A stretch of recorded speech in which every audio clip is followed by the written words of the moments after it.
At Stray's Tutoring?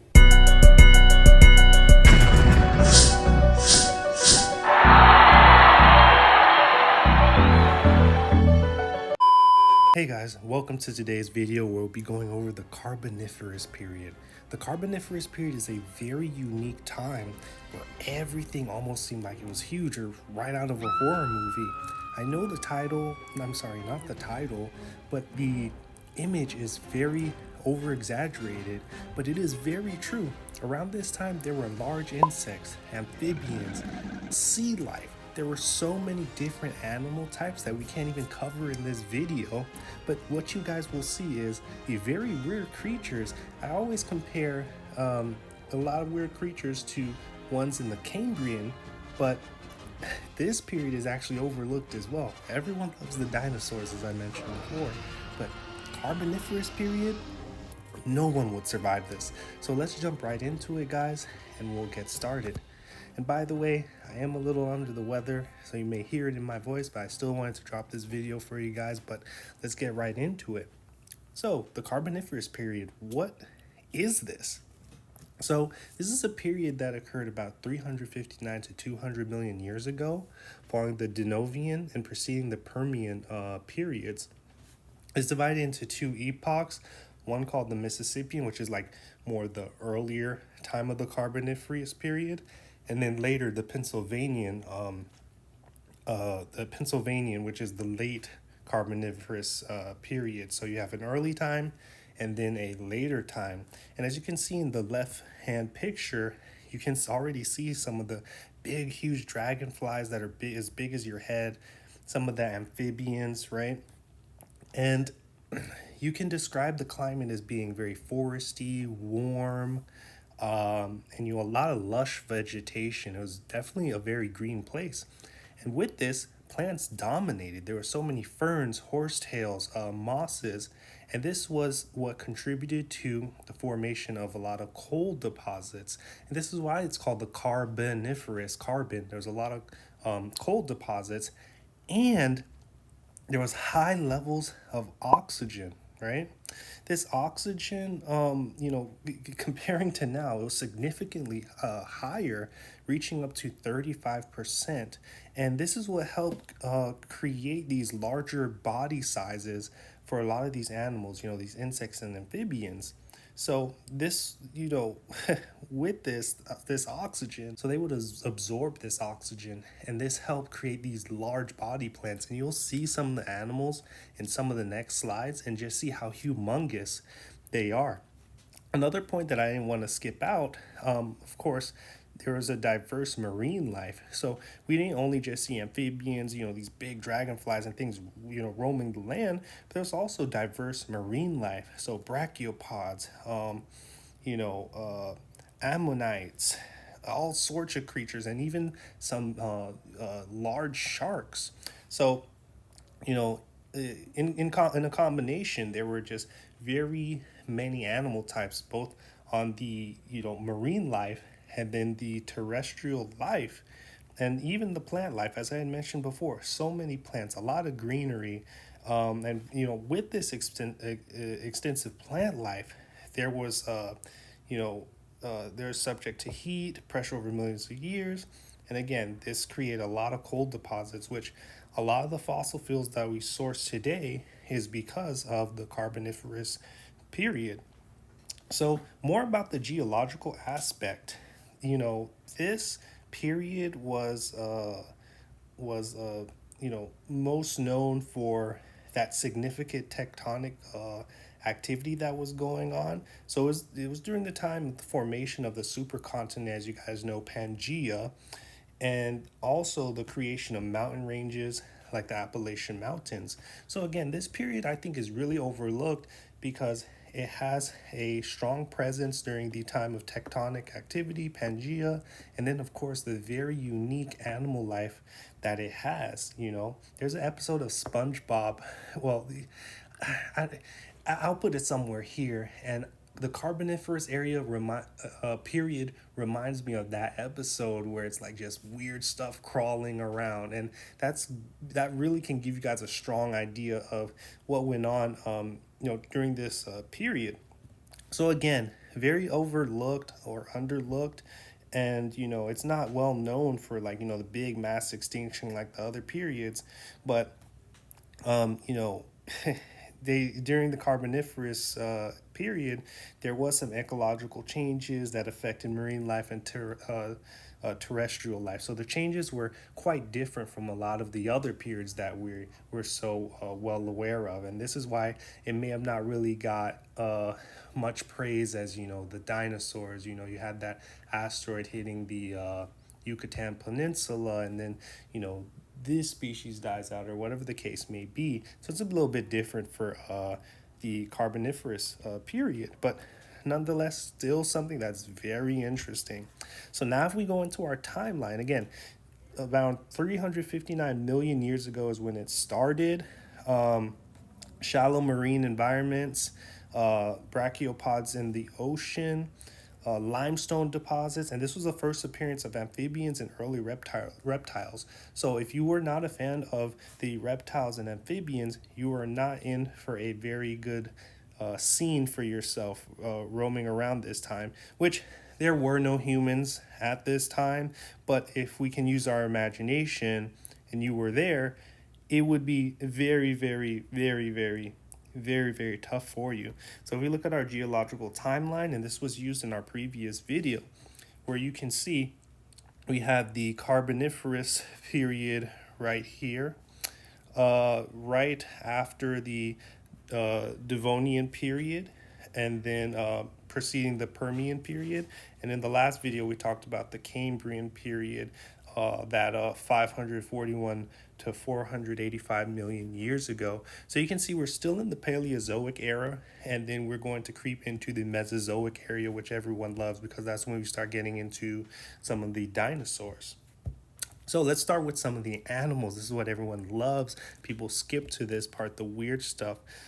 This one, the first one up is called Arthropoda. Yes, Arthropoda. And these, I'm going to put some pictures up and you guys are going to see just how gigantic these things are. A lot of people are actually afraid of millipedes, and this is exactly what it is. And you can see a guy holding it up, and it's humongous, right? So this thing actually lived during the late Carboniferous period, around some 315 million years ago about, and it grew up to 8 feet.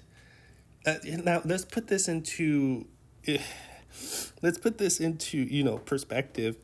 There's a 10 feet rim for a normal like NBA basketball hoop, and this thing can grow up to 8 feet. It's almost 2 feet shy of being as tall as a basketball hoop. Do you guys not get this? It was one of the largest known land invertebrates in history. So what was its life like? It thrived in the warm, oxygen rich, of course, due to the environment. And there was a lot of dense forests, so it actually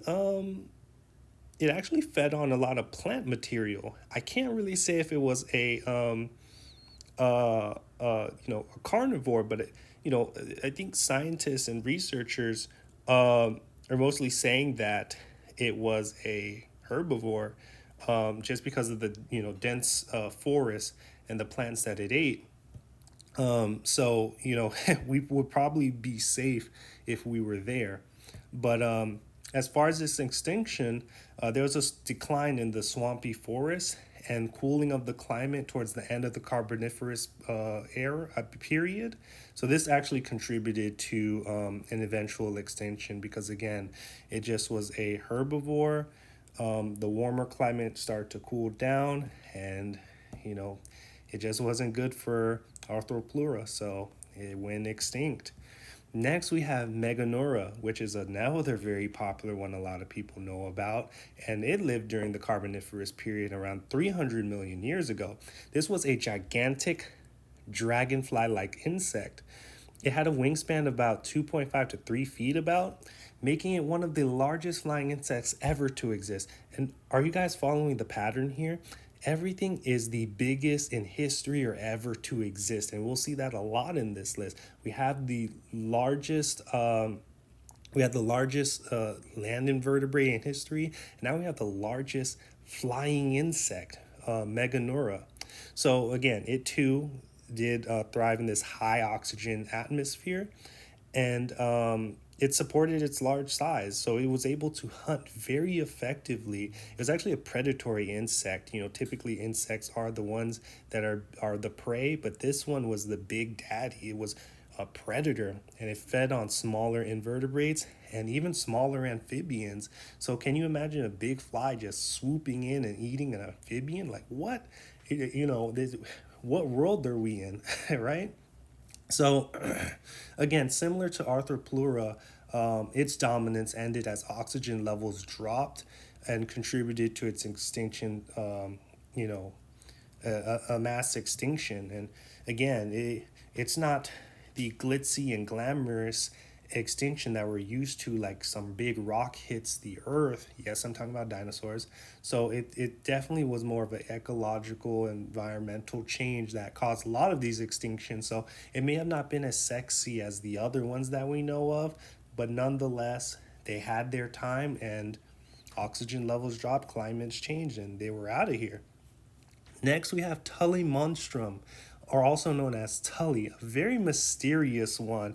Look at this thing. I hope it doesn't jump out and attack me for talking about its looks, but man, just take a second and look at this thing. Again, this lived 300 million years ago during the late Carboniferous period, kind of like Arthropoda, really late in the period. And it has a very unique appearance, as I've mentioned, a very long, segmented body, and this proboscis that it has, like some type of claw. And then look at its stalked eyes that it has. It almost reminds me of Anomalocarius from the Cambrian explosion. So this was about 12 to 14 inches long. Its classification is actually very unknown, or at least very confusing to a lot of us scientists. And we think it may be some type of primitive type of lamprey.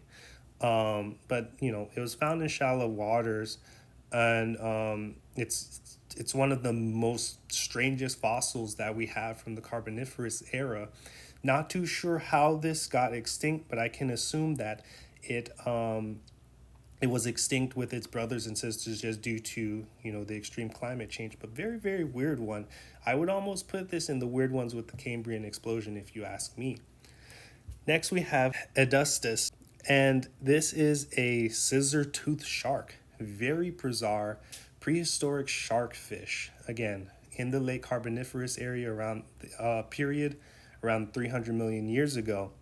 So unlike modern sharks, it had a single row along its jaw, and it formed like a scissor structure that like came out of its mouth. So very different from the sharks that we know today.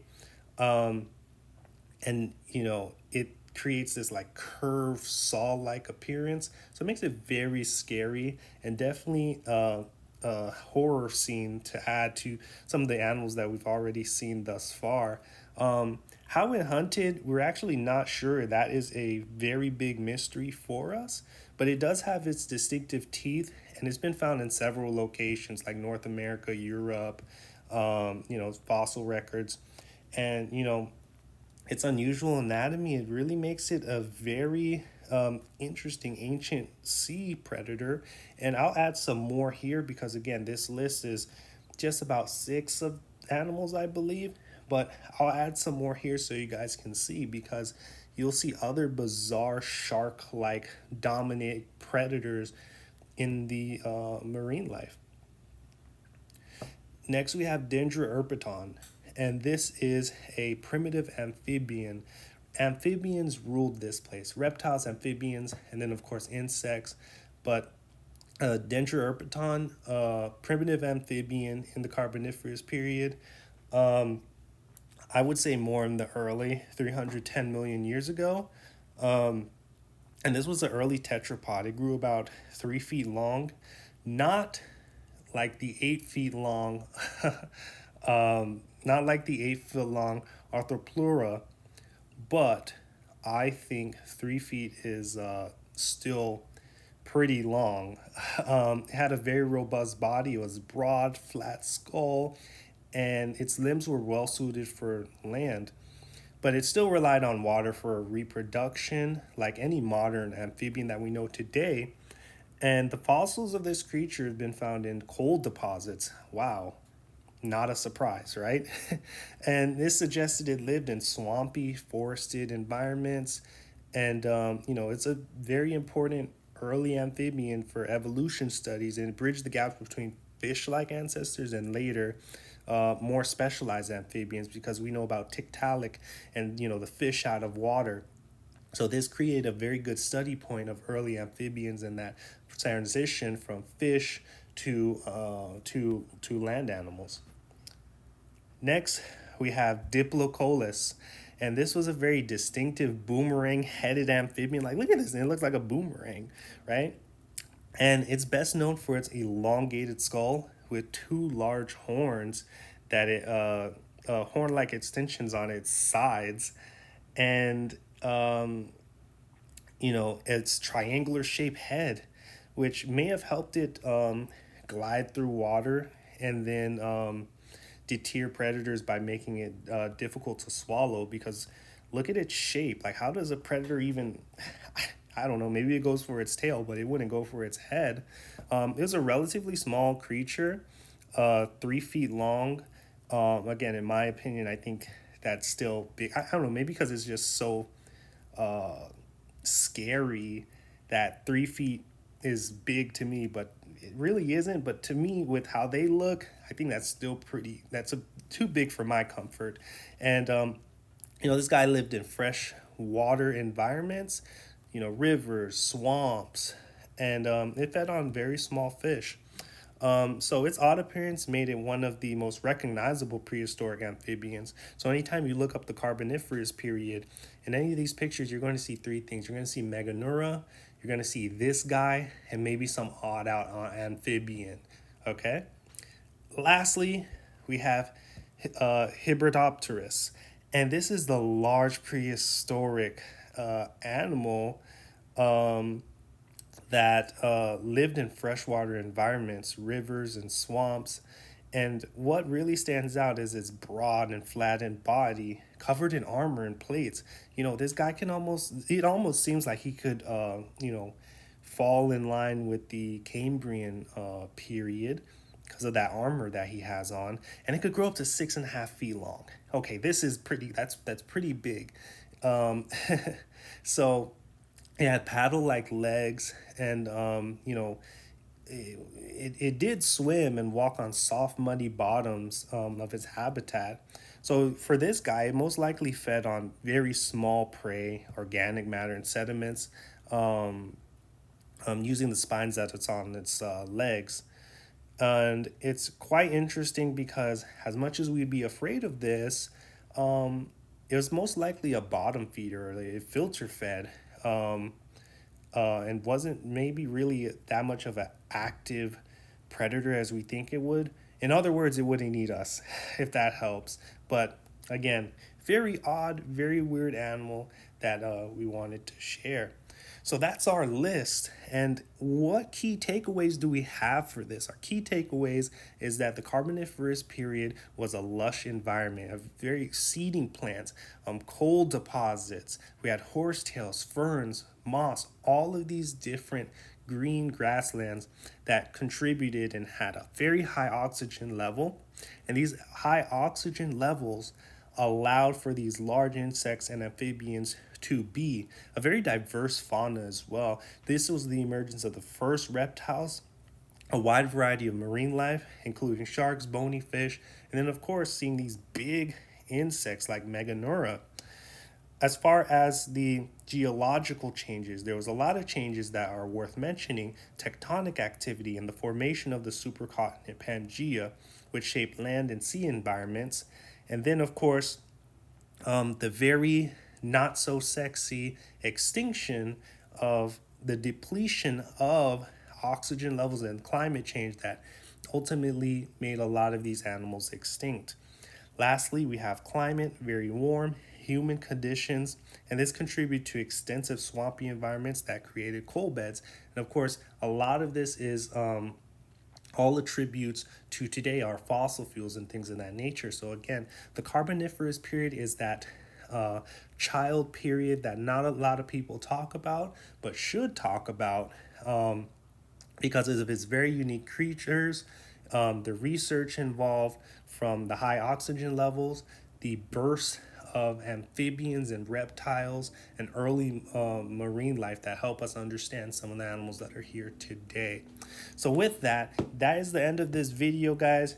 You guys were great. You guys learned about the Carboniferous period.